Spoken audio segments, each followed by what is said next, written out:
En guise de révision pour la fin d'année, je vais vous présenter le chapitre sur les différentes anomalies de l'œil, leurs causes et la façon de les corriger. Pour commencer, je vais vous expliquer une brève présentation de l'œil humain. La première membrane se nomme la sclère. C'est une membrane rigide et opaque d'environ 1 mm d'épaisseur. Elle protège l'œil des chocs et lui donne donc sa forme. C'est aussi qu'on appelle le blanc de l'œil. La couche en dessous se nomme le choroïde. C'est une membrane intermédiaire, noire et riche en vaisseaux sanguins.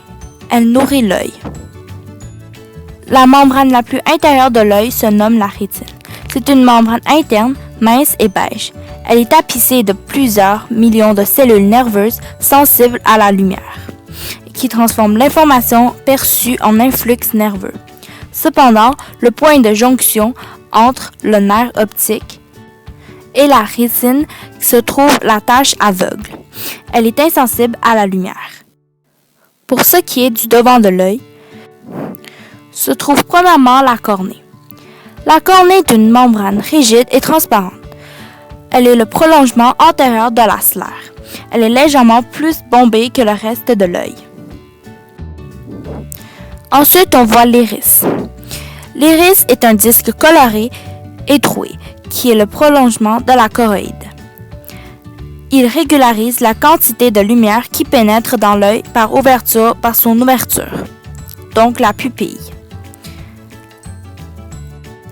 Le cristallin qui se trouve derrière tout cela est la partie la plus importante de l'œil. C'est une lentille de forme allongée dont la courbure est variante. Le cristallin est retenu par des muscles. Il contribue à former une image claire sur la rétine. Et dans tout cela, il y a l'humeur aqueuse. C'est liquide, transparent qui remplit l'espace entre la cornée et le cristallin. À l'intérieur de l'œil se trouve une substance gélatineuse et transparente. Elle se nomme l'humeur vitrée. Elle remplit l'espace entre le cristallin et la rétine. Alors, je vais vous présenter comment un œil normal fonctionne à l'aide d'un extrait de vidéo. Comment sont traitées les images que l'on voit à l'extérieur. Donc, prenons par exemple l'image d'un petit singe qui serait dans un arbre. Donc, en fait, on va prendre en considération que cette image-là, elle est loin. Donc, les rayons lumineux sont transmis jusqu'à la cornée. Ensuite de ça, comme la cornée est légèrement bombée, les rayons vont être déviés afin de les faire converger en un même point un peu plus loin dans l'œil.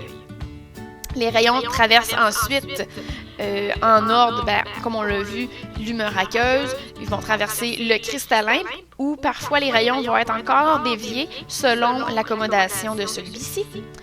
Et finalement, ils vont traverser l'humeur vitrée pour éventuellement atteindre la rétine au fond. Alors maintenant, je vais vous présenter un site internet qui parle de la myopie et de l'hypermétropie. La myopie, ici, on peut voir que l'image, elle se forme avant la rétine. Donc, la personne qui souffre de la myopie peut voir flou.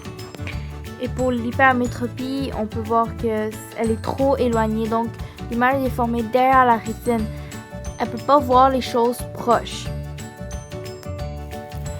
Il y a en tout 2 sortes d'anomalies possibles que peut développer un œil humain. Pour ce qui est de la première, je vais vous parler de la myopie.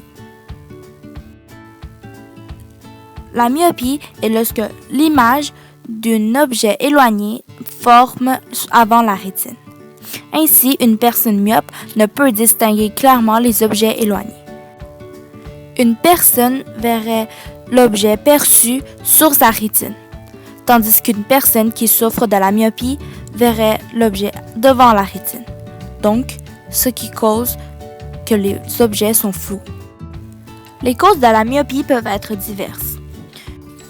Une des causes est que le cristallin reste bombé, donc il ne peut pas éloigner les rayons aussi loin pour que l'image soit formée complètement sur la rétine. Les muscles autour du cristallin ne travaillent plus pour que cela se bombe ou redevienne normal.